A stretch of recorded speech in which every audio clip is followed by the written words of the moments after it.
All right, welcome everybody. It is Monday, February 27th, 2023. It is Let's Talk Trading brought to you by Olympus Capital.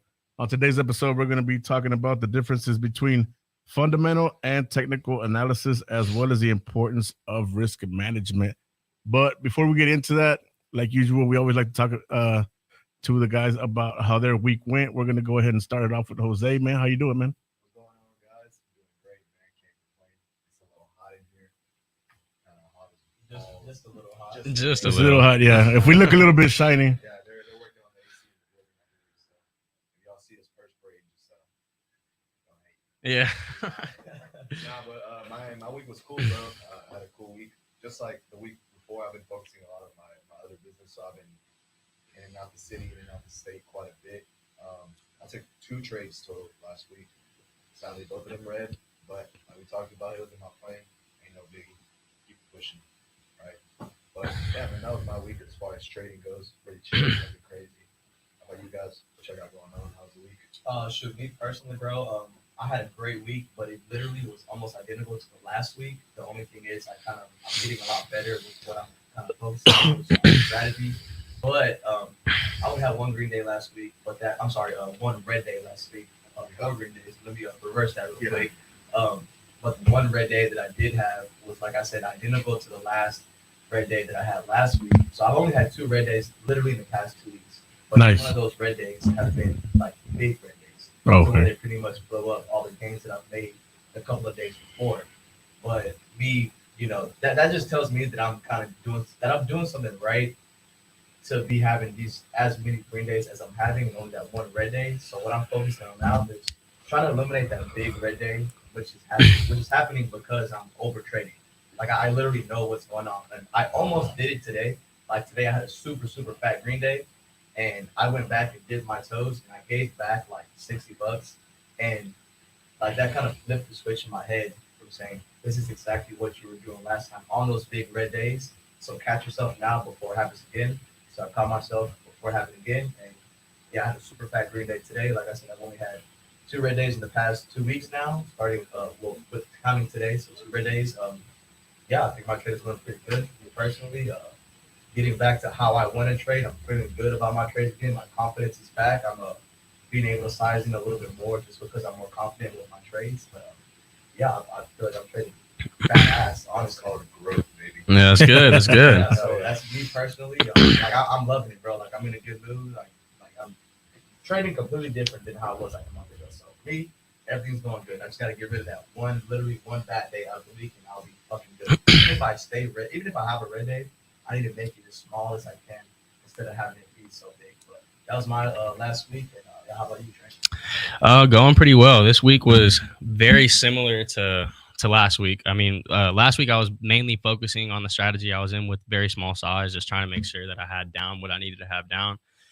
This week it was my first time going in full size with my strategy, and the emotions definitely hit. It wasn't like as easy as it was whenever I was getting in with smaller size, but of course we expect that. So this week was just getting everything down. It ended up break even. I had some good wins, but the strategy I'm using, you have to be fast. It's on the 1 minute, so you have to be really fast and get in and get out really fast. And it's kind of hard to, especially whenever I'm just now getting into the market, like with my full size, it's kind of hard to read everything and have the emotions going on and all that stuff and just do everything as that fast. But I'm getting a hold of it, getting a hang of it now, and yeah, I mean just moving forward from there. But yeah, that was my week. Pretty basic, pretty simple. I ended break even, so nothing crazy. Just gonna start this week good. I slept in today, which was stupid. I mean, missed I my think this is the first time yeah, we missed l- a market opening literally, since we started yeah, working with each other. yeah, literally. So, and it was stupid too. I woke up an hour before my alarm on accident, and I was like, man, do I stay up the rest of the time or do I get this last little hour of sleep in? Try to catch that little, try to catch that little extra hour. That hour turned into 4, and then yeah, so is what it is. Good deal. Good deal. So, okay.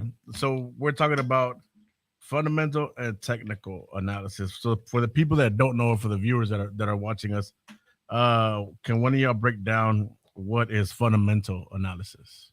Yeah, I guess. So when you're looking at trading, right, there's 2 different approaches that you can take as to where you decide to put your money. We'll start with fundamental analysis. Fundamental analysis is kind of everything that doesn't have to do with the chart, right?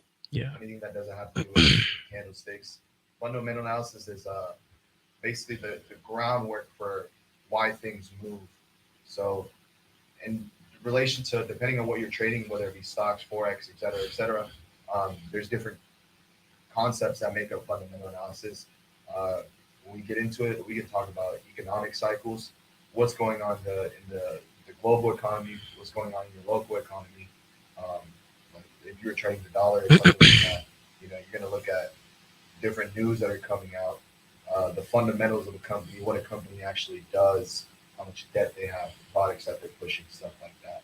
So I know Trent wanted to talk about some of the special events and stuff like that on the forex side. So I'm gonna slide it to him, and then I'll kind of go over the stock side a bit. Yeah, so I'm really the only one that I was going to talk about on the forex side was FOMC, which is the start of every month. It's very similar to or not FOMC, I'm sorry, NFP.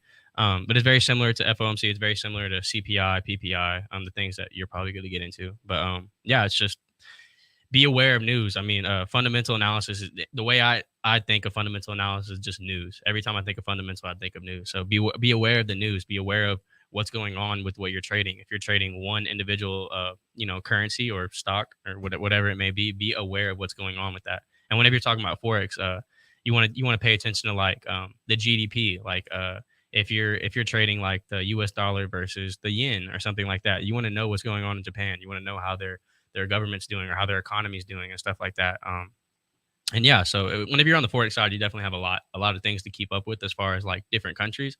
Whenever you're trading like stocks and all that stuff, it's just you're keeping up with stuff that's happening over here, like the businesses, how they're doing their earnings and things like that. But yeah, it's very similar. There's nothing like different. It's just some news releases have more impact on the forex side. Some news releases have more impact on the stock side. But yeah, you can go ahead and I don't know how much deeper you're going to get into it, but you can talk about like CPI, PPI, and all that stuff. So yeah.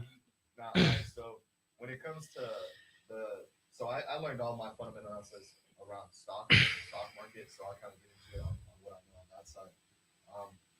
So essentially, fundamental analysis when you're looking at stocks and stuff, you take everything into consideration, right? So if you start with like the economics of your country, so if you're in a really strong economic cycle, like as of right now, we're in a bear market.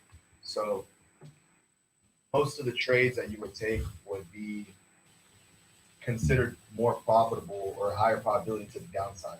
If you were considering like a swing trade or something like that, because we're in a bear market.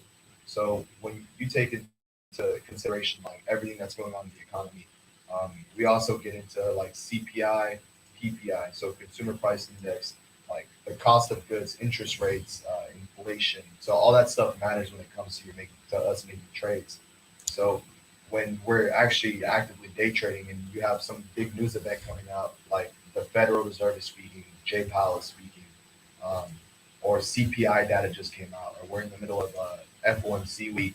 So all that stuff is going to affect the markets and how the price action for certain companies and for the stock market in general is going to move.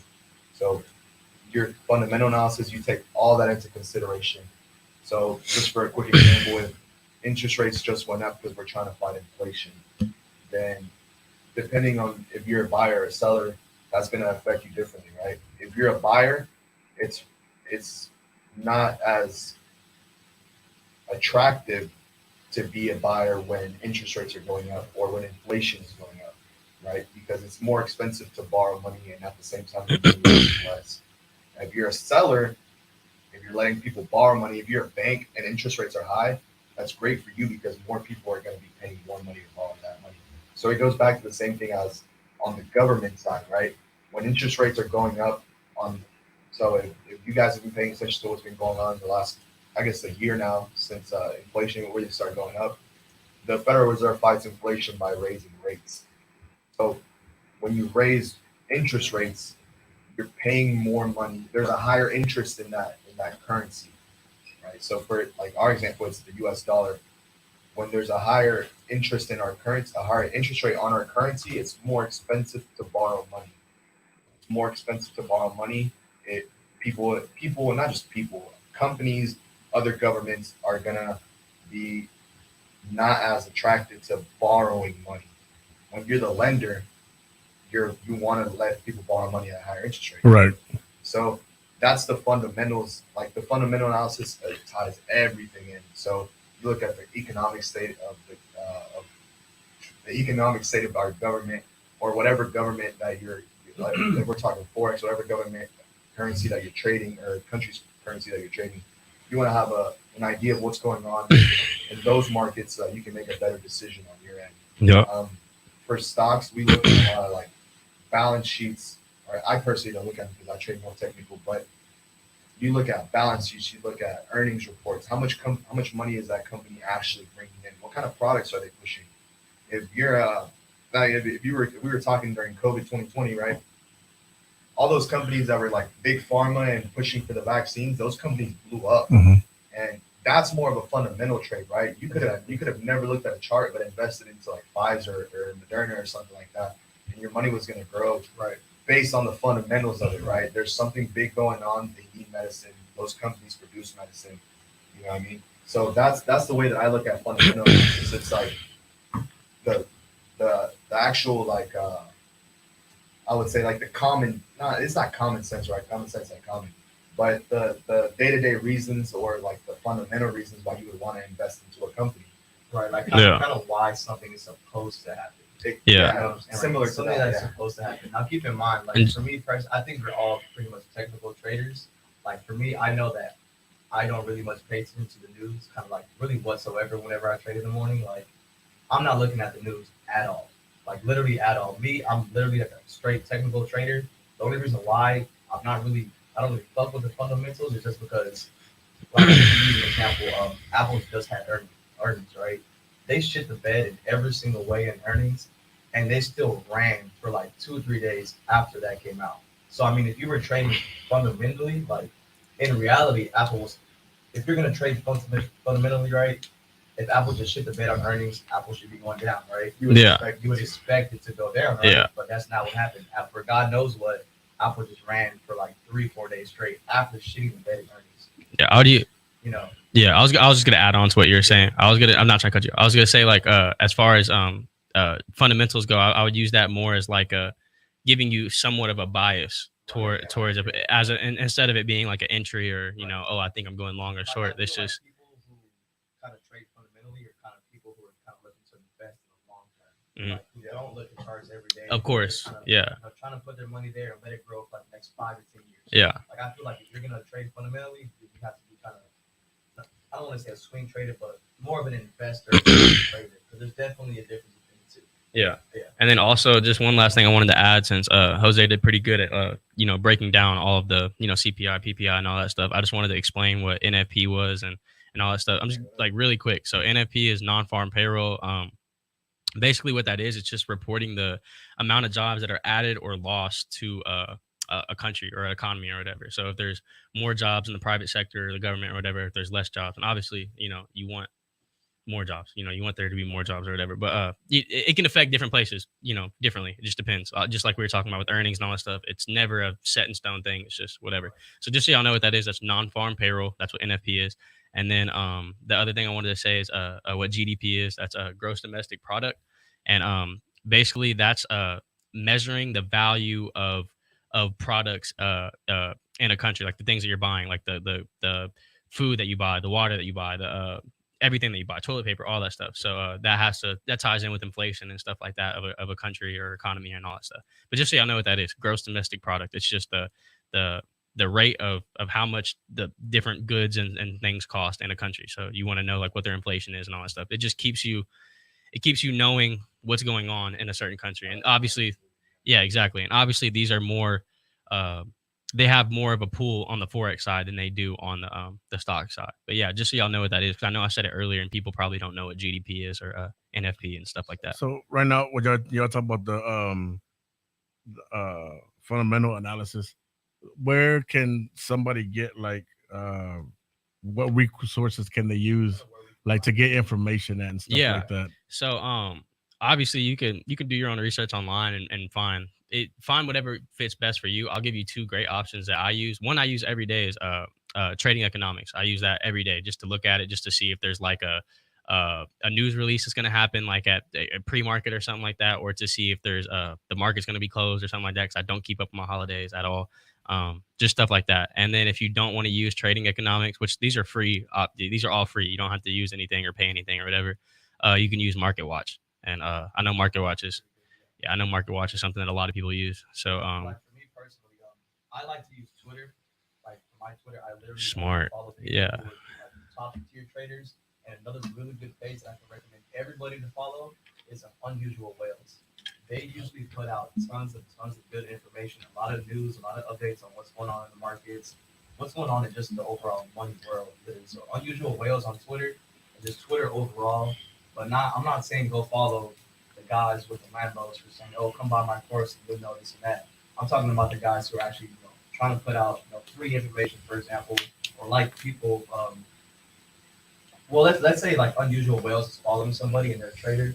More than likely, that trader knows what he's talking about. Is putting out good information. yeah. So you can see the reputable people on Twitter or not. You can kind of weed out the fakes and the people who actually know what they're talking about. But for me, like Twitter is pretty much where I get all of my information from. Yeah, on Twitter, when we're talking like fundamentals analysis, like we were talking, is like news events, right? They're big when it comes to fundamental analysis. Just one thing that I was thinking about, like people go to college and get like masters and doctorate degrees on fundamental analysis. That's your economics degree. That's your Right. like your business degree, right? Yeah. When we're talking fundamental analysis, it's the breakdown of like how the company is doing and what they're doing right. So yeah, I just wanted to throw that out there. It's like fundamental analysis is like, it's not something that you can pick up like from one day to another. It's like intense research as to why you would think a company is going to do. Exactly. And that's Yeah. why I recommend like Yeah, for me, I personally think it's for like a long-term holder's mindset. Yeah. Yeah. Well, let me add one thing as far as like it kind of goes against the long term part, but with fundamental analysis, something that you should pay attention to is like, okay, obviously, like we were talking about earlier, don't use it as an entry thing. Like if you're going long or short, don't use it as that. Use it for a bias. But more so, I think what we all more so pay attention to is not what the fundamental analysis is, but if there is going to be news on a select day. So that's really important for y'all to know. If there is news on any day, like CPI, PPI, whatever it may be. Yeah. I was gonna say like how it affects the market. Anytime there's gonna, like we talked about this whenever we were like getting our strategies down a couple of weeks ago, like whenever we were talking about like different things that we have going on, whether we're gonna trade on news days or trade the day before a news day or trade the day after a news day. So that's something that y'all should definitely keep in mind. Whenever there is news, normally the day before there's going to be, the market might be a little bit off, whether it's really excited and moving around everywhere, or whether it's really slow. The day of news will always be a volatile day, no matter what. Everybody's in there trying to catch the big moves and to catch the big volume. Stay away for those 3 days. Yeah. If you're new, I would stay away, or if anything, I would just paper trade on those days. I would get away from my live and just paper trade on those days to see what it's like. But I'm gonna cut you off. But yeah. on those days, dude, like anything can happen. Anything. Technical analysis goes out the window. Fundamentals go out the window. Yeah. Anything can happen on those days. Yeah. And especially, this is where I want to say, like, not only pay attention to the day there's news, but the time the news drops, because this is a very important thing, because you can be in a short, everything could be set up perfect, A+ setup, everything is great, and it's like pretend news drops at 8:30 and it's 7:29 a.m. If you're still in that, I would not still be in that trade before that 8:30 drops, because whenever that 8:30 news drops, I don't care if you had a 99.99% chance of winning that short. That news can fuck that shit up, and and you will see it happen on your chart. You for the newbie people that have like never seen it before, you're gonna be like, what the fuck, like is something wrong? Because you'll see one candle move like 30 candles worth of movement, and it'll move up, down, just keep going, and before it actually stops it. So that was the last thing I was gonna say, is just pay attention to those days. The day of news always going to be super volatile. The day before is always going to be it can be both, super volatile or kind of dead, and the day after is almost always dead. Like that's just normal. There's always going to be a lot of good solid, and that's just goes for anything in the market, not always just news. Whenever you have a big move in the market, there's normally going to be some type of consolidation afterwards from that move. Now, I also want to say that I feel like this is mainly for larger caps. I feel like fundamentals for small caps are kind of like a different game. Like I know we're in a whole different world now with small caps, but I feel like if we only trade SPY, like we have to be paying attention to the days where we have CPI or FOMC, just because for us that really can affect us. It doesn't really affect small caps as much. Yeah. But for us, what we trade, like 100%. But what you were talking about earlier affects small caps a lot. Earnings, things like that. Yeah. The fundamentals affect it in different ways, right? Like the CPI and big news and stuff like that, it affects large caps. But when you're talking small caps, a lot of the times technicals don't apply super hot to small caps, right?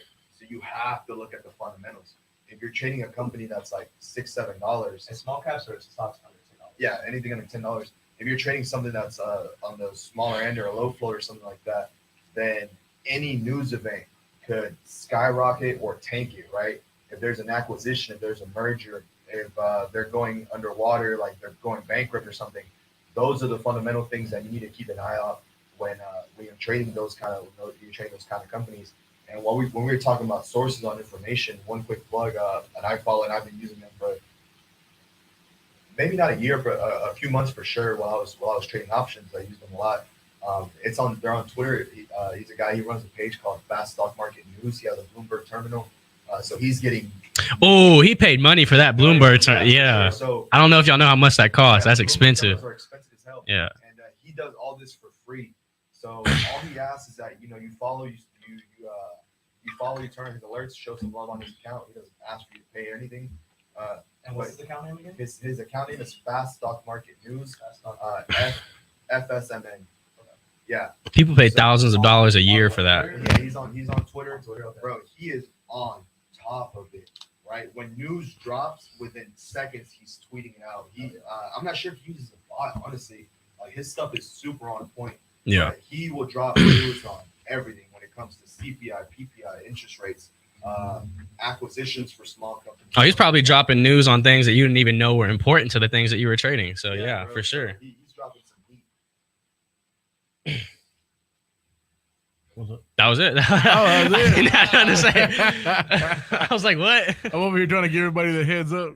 Nah, man. All right. So we've been talking about fundamental analysis. Now, for technical analysis, go ahead and break that down for us. Because like I'll look at screens, man, and I just see like a chart with like little lines going up and down. I have no idea what I'm looking at, dude. Technicals are what we live for, man. That's what makes trading fun, bro. Technicals is literally for me what makes trading fun. Like, setting your levels.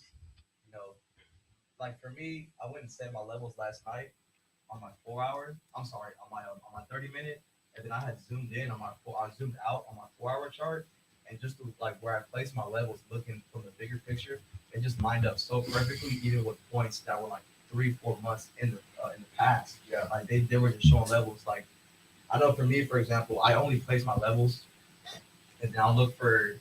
I don't want to say support and resistance because it's not really how I trade anymore. Like for me, I kind of trade with the trend now, and I look for a pullback to get in. That's just like what's been working for me lately. But I mean, we can go super balls deep into the technical. I guess we're going to right now. Yeah. So just to kind of lay out what technical analysis is, it's the analysis of historical price data. So in layman's terms, we look at what's happened in the past and how price action has moved, and we use that to make our decisions in the now and set our bias up for the future. Right. So when you were talking about, you see lines on the screen moving and stuff. I mean, that's when people say about trading, like that's what everybody imagines, right? You're looking at a bunch of gibberish on the screen, not really know how to dissect it. And not to cut you off, but a lot of people see it as, okay, so it's going into the red, automatically it's a loss. Yeah. And then, only in the green am I making money, but that's not the way it works all the time. At all. I know that you can make money going down, and that shit blows my fucking mind. Yeah. Like it blows my mind that people don't know that you can play both sides of the game. Yeah. So to start it off for like the beginner traders, just kind of give you a little rundown of what we're actually looking at. So we're looking at traditional candlesticks. There's different types of candlesticks, but a candlestick is just a plot on the screen of price at a certain time. Mhm. So every single candlestick that we look at is a different increment of time. So one candlestick could represent a day, or it could represent a minute, or anything in between, up to a month, a year. It's a specific Specific time frame. specific time, right? A unit of time. On all of those candles, there's four main things that you're looking at, and it's broken down into two parts. There's the wick and there's the body. So the body is the rectangle solid part, and the wicks are the lines that come up on the top of the bottom. The wicks are going to give you the high and the low price that was reached within that specific time unit. And then the body is going to give you the open and the close, meaning what was the price at when that candle started forming, and what was that price at when the candle closed for that specific time frame. Mhm. And what we do is we go back and we analyze those candlesticks for a specific amount of time, depending on your strategy, right? You look back at a certain amount of days, and we use that to form our thesis and our bias as to where we want to take our entries and when we want to take our trades, right? So that's just kind of like the super basics, beginner-friendly explanation as to what technical analysis is. That gives, at least it gives me a better understanding of what's going on at that moment with the price and what I can do to try to take some money out the market. Yeah, so Yeah. this is where people get their patterns from. Like whenever you hear people saying, bull flag or a bear flag or a pivot, those are going to be technical patterns. Right? I also hear sometimes people talk about open candles, or that what's the other one? I mean, so Like open candles. Let's just say I have a 3-minute candle. Uh-huh. 3-minute. An open candle is just going to be the time from that 1 minute in between the 3 minute until it closes. Okay. So Yeah. the candle's open until that 3 minutes is up. Okay. And once that 3 minutes is up, that candle closes, and then a new candle right next to it will appear. Okay, Yeah. gotcha. Yeah. And they can go either way. Yes. Yeah. Right. Anyway, yeah. Yeah. So that's why I like to screen. We had talked about this last time. That's why I like to screen record my session, because you can't see the open candle whenever you're going back if you're not screen recording your screen. You're Right. looking at the closed candle, so you're not knowing what it did when it was open. Because what it does when it's open is really That's what sparks your emotions and stuff too. Exactly what you're gonna see. What times do y'all think are the best times of the day to trade, and why? Okay, yeah. So as far as best times of the day to trade, this is obviously very dependent on what you're trading. Completely depends if you're trading on the forex side, or you're sticking to the stocks or futures or whatever it may be. If you're on the stocks and future side, I would say especially if you're trading like SPY or any stocks that move that correlate with SPY, like Apple, Netflix, Google, the list goes on. I would focus somewhere between New York Open, whenever the stock market opens in New York, and then till their lunch, which is 12. So over here in Texas, we're what, Central Time? Yeah. So for us, that's like 7 a.m. to 11 a.m. For them, it's, or 7:30 a.m. to 11 a.m. For them, it's 8:30 a.m. to 12 p.m. Vice versa. No, they're an hour ahead. Yeah. Yeah, so the stock market opens at 9:30 in New York, and it opens at Oh, 8:30 here. Oh, yeah. I just did it an hour back. But yeah. It's like Cali time. Yeah. That's right. Damn. Yeah, hell, I ain't even been to Cali. But fucking, but yeah, so yeah, as far if you want to trade like stocks or futures, I would definitely focus on that time frame. Just to don't trade during lunch. That's what I'm saying. So whenever it comes to just base everything off New York time. That's the best way I can describe it, because the entire stock market works off of their time anyways. So Houston. But yeah, so anyways, everything works off of their time frame anyway. So whenever the market opens at 8:30, correlate that to whatever time is in your zone or whatever, and then trade till 12 p.m. for them. Skip lunch, because just like people go to lunch in regular times, people on Wall Street, they go to lunch too, right? So they go to lunch, and then the market might be dead. You might have a little while where the market's not moving as much, not as much volatility. Once lunch is over, go ahead and you can hop back in for at least an hour or two before the market closes at 3 or 3:30, whatever. But kind of lays people up on the forex side. Yeah. There's different windows of opportunity for forex as well. Yeah, so I'm not gonna go too deep into that, because we could talk forever about it. Just completely depends on there's all types of different pairs out there. But this is what I was talking about whenever we were talking about trading and what works for you. This is on one of our last podcasts. But let's say you're a person that works and you can't trade in the morning, and that's not working for you. If you want to stick to the forex side, there are forex pairs where like 1 a.m. to 4 a.m. is your prime time to trade. There's other ones where 4 a.m. to, or really like 3 a.m. to 6 a.m. is your prime time to trade. There's just so y'all, so in case y'all didn't know, there's the New York session, London, Asian, and what's that? It's like fuck. What's that? Bro, I'm brain farting right now. Fuck. Nah, you're good. But Regardless, yeah, there's main four. ones really is like the New York and the London session. is where we get Yeah, it. I cannot believe I'm not. That's like such a basic thing to know. Nah, you're good. But regardless, We'll Anyway. take the camera off of you. Nah. Nah. But yeah, so there's different times of the day that are best to trade. So on the forex side, you would have to find which pairs you want to trade and all that stuff. Tokyo, yeah, there you go. But fucking yeah. Yeah. But yeah, just different better times to trade and stuff like that. If forex side, it doesn't have to be in the morning. It can be literally in freaking the middle of the night. It doesn't matter. So there's never an excuse for, oh, I can't trade or I can't do this. You can always find a time that works for you to trade. And yeah, I guess the only other thing that we'd want to talk about as far as technicals would be the different styles. I mean, I know that you kind of went into a little bit of it. I was gonna just give a quick little list real quick. You got Wyckoff, Wyckoff, I'll go into if nobody knows about Wyckoff. I'll wait for y'all to talk or whatever. And then ICT, you got the patterns that you were talking about, like your pennants, your flags and stuff. Indicators are something that I know a lot of people use that we don't really support here. So not like, I mean like super indicator trading, like 30 on a chart. Yeah, like going crazy. Just real quick, when we talk about styles of technical analysis and stuff like that, when it comes to trading, right, there's a million and one ways to trade. So finding a style that works for you is kind of according to your personality, you know, putting a little time into this, putting a little time into that to figure out what works for you. And styles, like there's people that have, you know, created basically thinking. Damn, why am I blanking on this word? Basically, they created and made their styles big, right? So when we talk about Wyckoff or when we talk about Elliott Wave or ICT, right?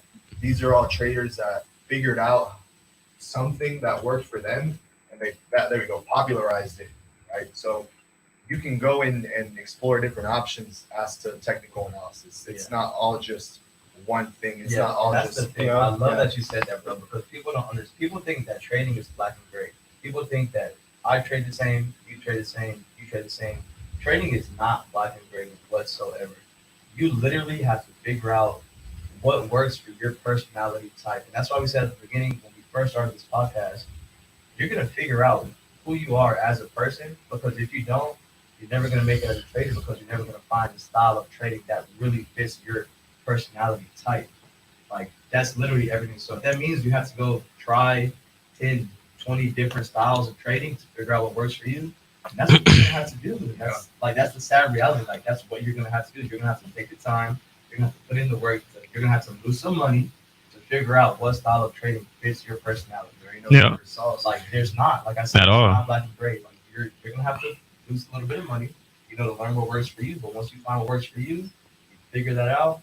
You sit here and polish that until it's super fucking shiny, and you're good. Yeah. Losing money is like getting that tough love. That's the only way you learn. I don't even call it traders, bro. Y'all have to understand, it's not losing money. You're just paying market tuition.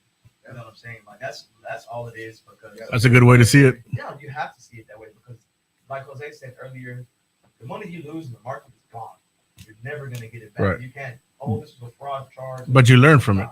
You have to learn from it. If you don't learn from it, you're just wasting money. Yeah, Mhm. you're just gonna fuck yourself mentally. So getting into these trading styles here for a second, I know you were just talking about your style. You're a trend trader. Yeah, we can get into that for a little bit. So just I mean, I've trend traded before as well.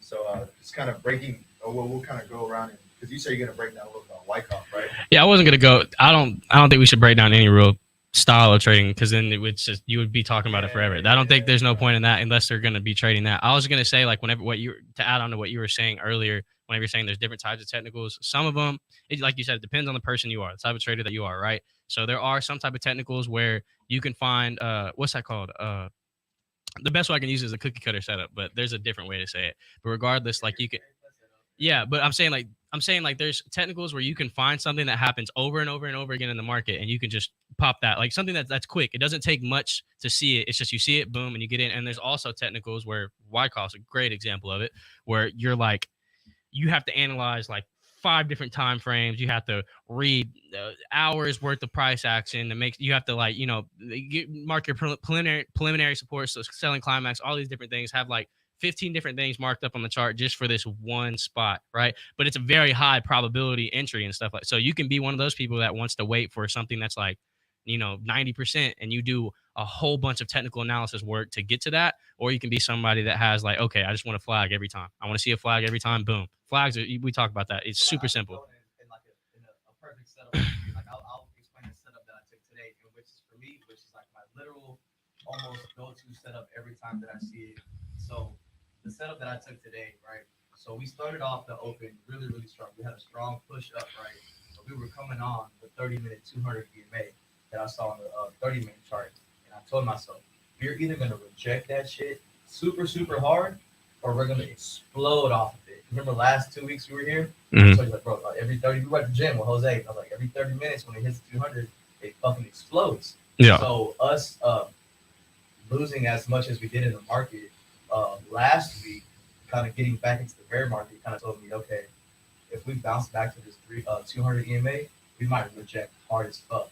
And that's exactly what happened today. I took the trade, made like 10 pips off of it, super fat green day. But that setup, every time I see that setup, when it's consolidating on the 200, not above it, like literally touching it, kissing the 200, and I get one little leg down, that tells me get in. And usually, dude, I swear to God, like 80% of the time, like that short hits every single time. So that's a setup that I love to see and that I take. So a little bull run off of the open, 30-minute 200 is up there, it kisses it, consolidates a little bit, one little leg down, and then it just flushes every single time. So I took that setup today and paid. So that's just like one example of a setup from technical analysis This that is I financial advice. Yeah, at all. So, yeah, don't get it. It's already in the disclaimer in the description. Like, Exactly. Yeah, man.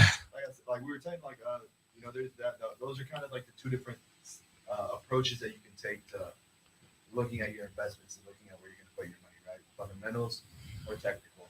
Or both. You can Or use them both, in yeah. use them in concert. Like we were Yeah, saying, bro, like my older find brother, Wall Street. like my older brother Alex, shout out to you, but he's fundamental as hell. Like Yeah.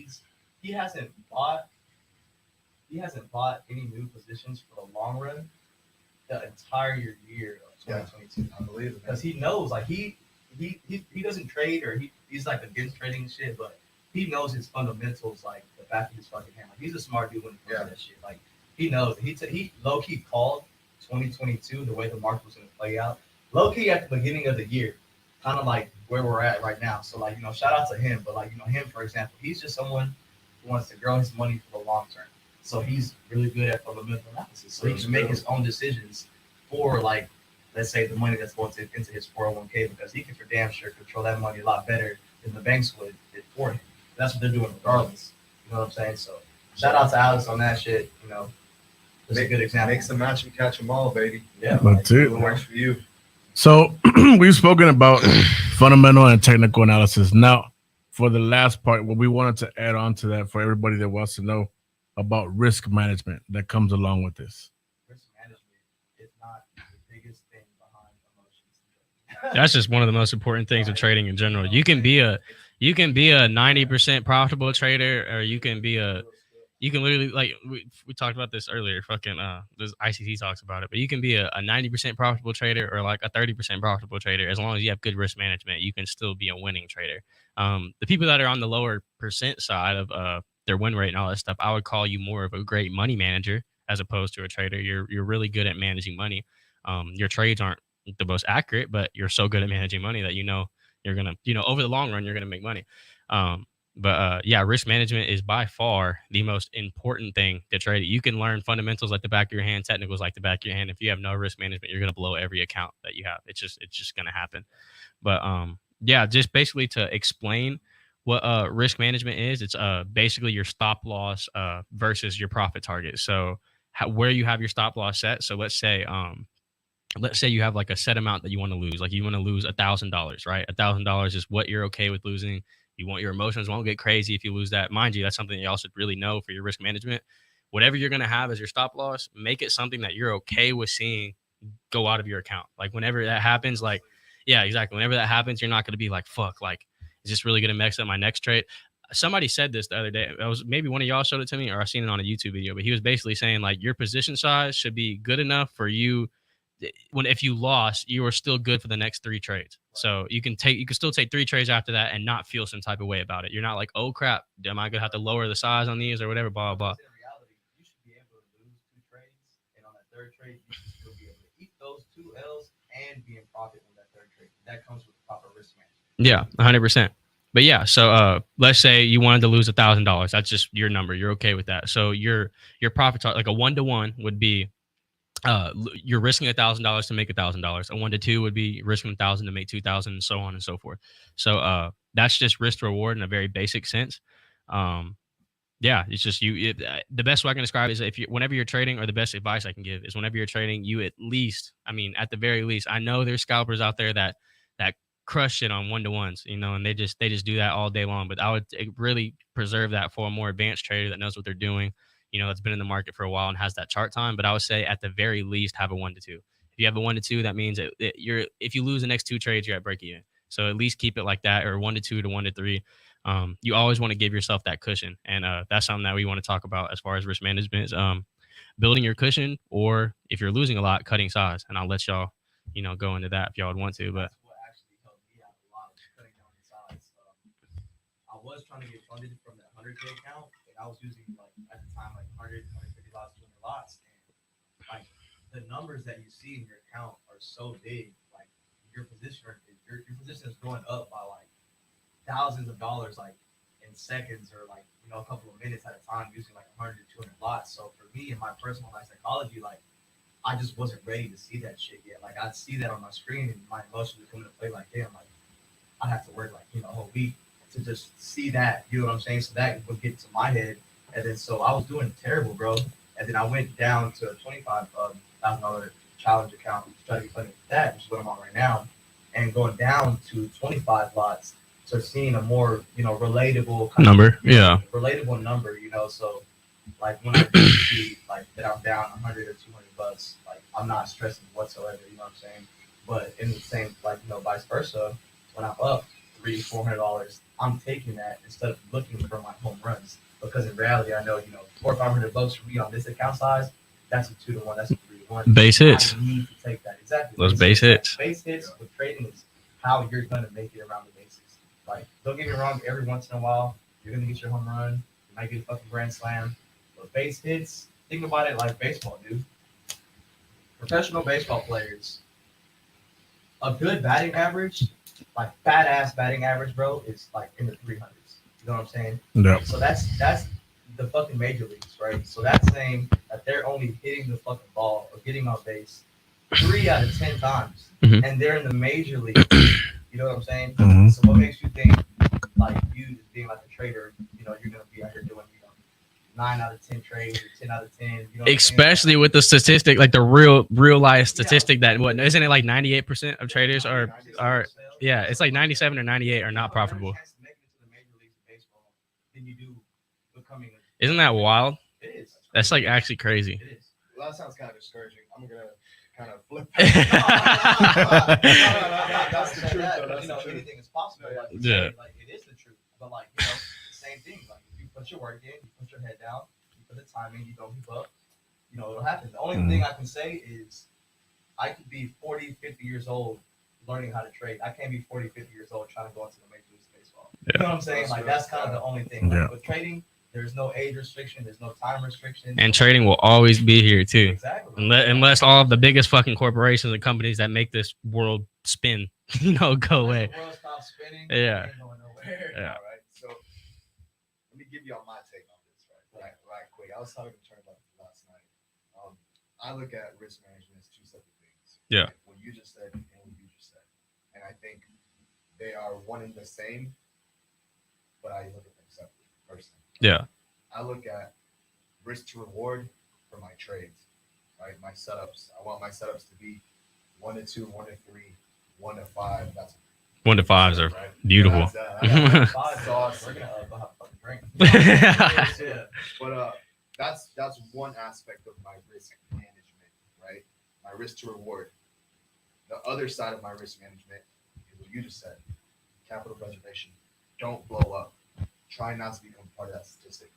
So, what I've learned, and I wish that I would have applied this sooner, and I was super strict on myself to follow it to this day. But none of us are perfect traders. So, the way to not blow up your account is if you take a loss, cut your size. And if you take another loss, cut your size again. Everything in this game is percentages, right? So if you risk 1% and you lose, you have 99%. But if you risk 1% again of that original 100%, now you're down to 98, right? Let's say you're using 10% of your account per trade, right? You have 10 trades till you blow up. If you're consistently cutting down your size every time you lose, you're upping that amount that you have. Upping the amount of trades that you have until a blow up. Yeah, giving yourself more room. Giving yourself more room, right? So what you talked about earlier, and you mentioned it, but I don't think you went into it, is building your cushion. Yeah. Right. Oh yeah, I was waiting, but yeah, I'm gonna go right after you. Yeah. All right, word. So that I'm gonna let you go into building your cushion. So I'm gonna stop it right there. But that's the way that I look at risk to reward, right? Take great setups so that your winners outweigh your losers. Yeah. That's your risk to reward ratio. And then capital preservation. If you take a loss, cut your size. If you take another loss, cut your size again, right? Keep reducing the amount of, like, the percentage of your account that you're risking until you get confident and you're taking some dubs, and then you can start adding some size to get those wins back. Because once that money's gone, that money's gone. You're not going to win by doubling size. There you go. Right? You're just risking more capital and putting yourself at a higher probability. And at that point, you're chasing the market. You're chasing stuff. You're not letting stuff come to you. You're chasing it. So that, without going into the emotional side of it, I'm gonna leave it right there. Talk to these guys about building your cushion. Yeah. So I'll just give you my way of doing it. I love the way that you were talking about. I remember we both did have this conversation last night. So my way of doing it, and I think I brought this up on another one of our previous podcasts because I got it from one of my mentors. But basically, so whenever I start a challenge or just start an account or whatever it is, I'm always risking 0.5%. Just keep myself at 0.5% because that's something that's safe. That means that I can lose really 20 trades if I'm losing 10% or whatever in a day. I can lose 20 trades altogether, or lose 20 times straight before I blow that account, right? So that gives me a lot of room, at least for the trader I am. I know I'm not going to lose 20 trades in a row. Are you risking 0.5% of the original account value, or 0.5% of the end of day account value? 0.5% of the original account value normally, yeah. So I get what you're saying. I don't like change it as my P&L goes up or down or whatever. But So mind you, just like we talk about, there's hundreds of different ways to trade. Everybody's different, and mine's not right, and his is not. It's whatever fits you best, right? So just to put this out there for mine, start with 0.5%. If you go down, let's say you go down 5%, right? Drop that down to 0.25%, right? So now you have another 10, 15 tries or whatever until you blow the account, right? So you're giving yourself that space, just like you're talking about. But it works the same way for going into profit, and that's the reason why I subscribe to mine instead of doing that one, because if you won every time, you would have to be adding on a little bit more, which would mean that you can drop down a lot faster, right? So for me, the second I go 5% in profit, that's whenever I move myself to 1%, and I'm using 1% now. So I doubled the amount of position size that I'm in. And then if I go into 10% profit, then I'll go to 1.5%, and so on and so forth, and keep going up. Every 5%, I double my risk, and I'm normally always starting at 0.5%. So we just go from there. So if y'all can understand that, but yeah, so you always have a cushion. And then two, it starts you off with the number. Whenever you're talking about like numbers that don't look so crazy to you or whatever, seeing the money move from using 0.5% of at least 100K account to me is not that crazy to see. But something I wanted to give y'all as far as advice, if that is something that affects you, which it affects me to this day, so I don't know how it wouldn't affect you if you're just starting off. But seeing the money, your P&L, like go up and down, whether you're $1,000, $2,000, $3,000 in profit, or whether you're $1,000, $2,000, $3,000 in drawdown and you're negative, right? That really affects you. That really affects your trading. That really affects how you're managing that trade, what you're seeing in that trade, whether you're thinking with your best mindset or not, you're thinking clearly or not. So my little 2 cents of advice, you don't have to take this, but I turn my terminal off. So whenever I'm trading, I would rather not see my P&L. I don't want to see if I'm up. I don't want to see if I'm down. I just want to see the chart, and I want to see exactly if the shit that I'm looking for plays out. The money that's coming is going to come regardless if it plays out or not. So it doesn't matter. What happens on the chart is what dictates that money, not the money dictating the chart. So let me focus on the chart. Fuck the money. But leave the money away. Exactly. So it shouldn't hurt me if I lose that anyways. I already know exactly what I'm losing. So That's why you need to place your stop loss and take profits. yeah, yeah. And then just we're talking about advice now. This is a little bit unrelated, but it's kind of related. But use your what's the word to say it? Think with you just trust your best mindset. So whenever your best state of mind was whenever you were not in the trade, whenever you were analyzing the market and you had yeah. Whenever you were analyzing the market, you had your whole setup, you saw your flag, whatever it may be, pull back off of the trend or whatever ICT patterns for us, whatever it may be, right? Trust that. Once you're in the trade, don't overmanage the trade. And I know this may sound easy, but it's hard. It is so hard. I struggle with this the most, to be honest. I'm in a trade and everything could have been perfect whenever I got in it. And all of a sudden, 5 minutes in or 3 minutes in, I'm looking at this trade like, damn, did I really read that right? Like, is this, you know, you start questioning yourself. And this is not the, yeah. And what I'm trying to tell you is whether you win or lose, it doesn't matter. Don't take this advice as, oh, well, I took his advice and I still ended up losing the trade, whatever. I should have got myself out. No, trust yourself and trust if you're questioning yourself in the middle of the trade, don't trust that advice that you're getting, because that's an emotional heightened state of mind that you're in, and you're not going to be getting the best outcome as you would have whenever you just got in, you knew what you were doing, and boom. But yeah, that was just one little last piece of advice for that. So yeah. I had like 2 trades that came back to take profit, and like I was just like running through my head after the 2 that came back to take profit. Like my 3rd trade, like I was kind of on edge, you know what I'm saying? Oh, dude, yeah. I'm glad you said, because you've been doing the break even stuff now, and how much that's been helping y'all. They need to do that. Yeah. Usually, so what I've been doing is what saved a whole bunch of losses is whenever I'm in profit, like let's say 2 or 3 pips, because I don't want to. I like to set my stop loss at break even. So there's no way that I'm losing money at all. It's literally a risk-free trade. So if it goes all the way to my target price, boom, literally, I don't want to say a free trade, but a free trade, because there's no way that I can lose money on it because I'm already in profit and I placed my stop loss at break even. Now, what I was going to get into is I don't like to set it into at break even as soon as I'm in profit, because a lot of times it'll fluctuate and come back and forth and stop me back out before it makes another move back up. And that's pretty much what happened today on my short. I had got stopped back out at break even, but it ended up working out how I planned. It just went back to my original entry. Yeah. Before it like really tanked. That kind of got me a little bit emotional, because like I just fucking knew that like the short was gonna happen. Like that setup, like I said, works for me like 80% of the time. So when I kept getting stopped back out at break even, like I could feel myself starting to get like a little bit frustrated, because like I knew it was gonna work, but I just kept having to like remake or refill my order, and like it kind of filled me in a little bit less. So like I kind of got emotional just because like, damn, if I didn't have like my stop loss at break even, like I could have way better entry. But in reality, like it ended up working out perfectly. Like I got my entry maybe like a pip or 2 below, but I still caught the bigger picture move. And the grass always looks greener. I mean, it could have been a day where, let's say you didn't have that break even and that bitch flew the opposite direction, and now you just took a full position loss instead of that break even. Yeah, exactly. So I mean, I would rather take my break even loss than have it go against me, and then have it go against me, and then start to get emotional because it's going against me, and then just take a fucking yeah.